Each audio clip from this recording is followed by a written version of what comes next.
What does it mean to truly live together in a diverse society? Is it the differences in ideas each person has? Or is it the religion they choose to follow? Better yet, the cultural background of a citizen?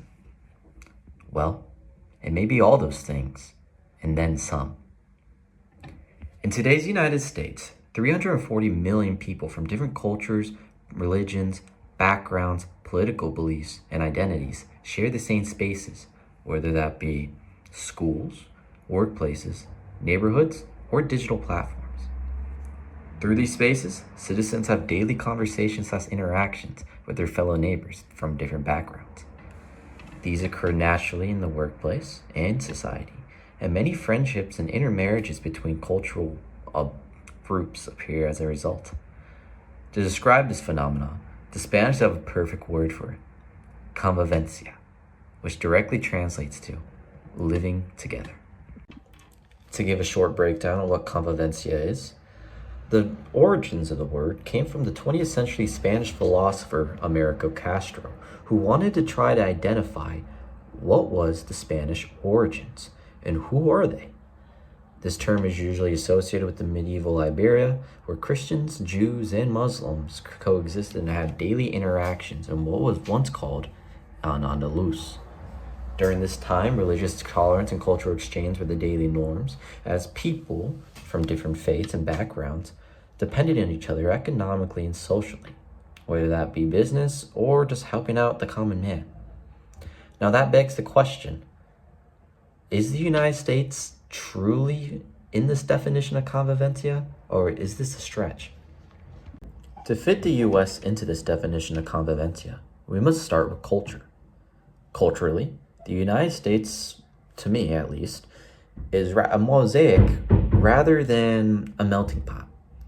Waves of immigration from Latin America, Asia, Africa, and Europe has created a society in which multiple languages, traditions, and customs coexist side by side by each other. To give a brief overview of the number of cultures in the United States, we must first describe the major waves of immigration, which tells a lot about the landscape of current America. All right. From 1840 to 1889, the first major wave of immigration began, with the UK and Ireland being one of the first major groups that came over from the Old World, where they settled in the Northeast and the South. And during this time also, German immigrants populated a majority of the U.S. territories in the West, which was usually purchased or won by the war and by Mexico. From then on, 1890 to 1990, 18 million immigrants came, with 60% of Eastern and Southern European descent, with a big portion of this group being from Italy. As we can see, they settled a lot in New York and the Eastern Seaboard, which we can see due to modern day demographics, a lot of those people in the Northeast are from Italian roots.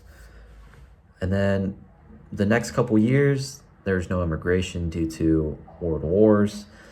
But from 1965 to 2007, we start to see a demographic shift in immigration. This is the last major immigration wave, coming from Latin America, representing about 49% of immigrants, with 25% being from Mexico. And from that, the rest represents South and East Asia, which represents 27%, and the rest comes from various continents, Africa and Europe. But recently, there has been much undocumented illegal immigration that has taken place in the United States, so that percentage of Latin American and other cultures might be higher than it is. These numbers are provided from pewresearch.org, utilizing the historic U.S. Census data about foreign-born populations. Stemming from this, though, cities like New York, Los Angeles, and Houston has changed demographically and are no longer majority white, and they are prime examples of diversity. For instance, due to this influx of new immigrants, they have created a whole new neighborhoods that often reflect the distinct cultural identities while also participating in a broader shared national culture. For example, in New York City, they have a large Hispanic celebrations due to having a large Hispanic population. between 2.27 million to 2.49 million people, which represents about 29% of the entire city's population. And this information is from the New York City government website. Other cultural events are Lunar New Year festivals, which are more prevalent on the West Coast, and Juneteenth commemorations, which take place all over the country recently, but more so in the southern United States due to the larger African American population. This coexistence is supported by institutions such as public schools, media, which increasingly emphasizes multiculturalism and representation and inclusion. Thus, these mixes all these cultures together, increasing tolerance and daily interactions in which we can see a better tomorrow from it. Thanks to the First Amendment in the United States Constitution, the United States allows for the freedom of religion in its territories. It is no secret that the Constitution was made by the Enlightenment ideals of the 1700s, and that Christian values plays a very significant role in the founding of the United States government. But with that said, it is said plainly in the Constitution that anyone can follow whatever religion they want. As of now, Christianity remains the largest religion, with 63% of the population following either Protestantism, Mormonism, or Catholicism. Although it might be the dominant religion, its rates have steadily declined since the 1960s, and people being non-religious and other religions have steadily grown in place of the absent number. Groups such as Muslims, Jews, and Hindus all call the United States home, with the fastest growing religion in the United States actually being Islam itself. According to an Nabisco study, Islam has increased from 2% in 2001 to about 4.9% in 2021, marking a very sharp increase in people who identify as Muslim in the country. Hinduism has also increased in size, with places like Frisco, Texas, having a 33% Indian population now due to a large influx of Indian immigrants coming from across the ocean, has brought forth their Hindu beliefs, according to CBS News. Interfaith initiatives like Religion for Peace and other organizations actively try to promote dialogue and cooperation amongst these groups as the U.S. gets more diverse in religion. For instance, one of their initiatives is to get communities of different religions, being that Islam, Judaism, Christians, Hindus, all together to often come together for shared causes, such as disaster relief or social justice, demonstrating that religious differences do not necessarily prevent collaboration. However, challenges such as Islamophobia and other anti-Semitism movements still exist, showing that the Convivencia is still an ongoing process rather than a finished state. It should also be stated, though, that instances of religious tolerance has occurred and on the loose as well. It is no secret today that in the United States that polarization of politics is a massive issue, and it seems like Convivencia would break down and the tolerance would just completely be gone by the states that the media is showing. All the violence, all the yelling. But although the United States is deeply divided and people would strongly disagree on issues like healthcare, immigration, gun laws, and climate change, Convivencia does not mean agreement. Instead, like we discussed, it means coexistence. And people still coexist with each other, although having major disagreements. And people are able to transcend this. Like, for example, in Ohio in 2024, Democrats and Republicans formed together to make a bipartisan oversight committee for an upcoming election, according to the ABC Cleveland 5 News.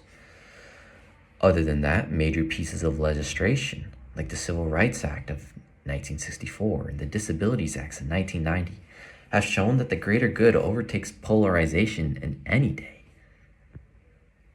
I mean, even with polarization, Americans still live together, work together, and participate in the same democratic system, voting who they think should be the next president or representative or senator.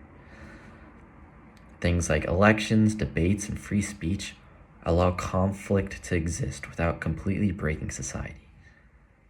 I mean, this is difficult. This is a difficult but real form of convivencia. Finally, when it comes to gender identities, modern convivencia also includes evolving ideas about gender and identity, especially in the last 10 to 15 years. The LGBTQ plus community individuals have gained greater visibility and legal rights in the recent decades. Examples are pride parades are now acceptable, inclusive policies, workplace protections, and the legalization of gay marriage, which is a huge step up. The more acceptance, we even have Gay Pride Month for gender identities, for transgender identities, and gay and lesbian communities. I mean, at the same time, debates are still going across society. But this shows something important. Convivencia is not about everyone thinking the same. It's about learning to live together while views change. We're not going to have the same values as we did of our ancestors 100 years ago. A lot of things have changed, geographically, politically, and socially now. And we must get with the time, and we live and coexist with them. As of now, many challenges for convivencia are here in the United States. Convivencia is not perfect in the United States. There are real challenges. Racism and discrimination, for one, religious intolerance, as we discussed, political polarization, and social media echo chambers, which keep on sounding off negative ideals when it's not really the case all the time. These tensions show that coexistence is fragile, but it's maintained. Now then, how do all these unique groups get together in one place other than their daily normal interactions? But everyone just gets together no matter any difference. One such example, which is my favorite, which is my hobby and my personal experience, is athletic sports events. The most popular sport in the United States is American football by far, and it happens to be my favorite sport. Anyways, these events bring all different groups of people together in a single location, whether that be Christians, Muslims, Latinos, whites, African Americans, you name it, left, the right, it doesn't matter. Thus, a cultural explosion erupts. Social classes, people just sit side by side from different backgrounds with one common purpose in mind, which is cheer for their favorite team. Conversations, excitement, gambling, and even some joyful roughhousing if things get good. All these things, for me, that is the real America. As all those things that people would think would divide them, whether that be race, religion, or politics, go right out the window. And real convivencia happens before your very eyes.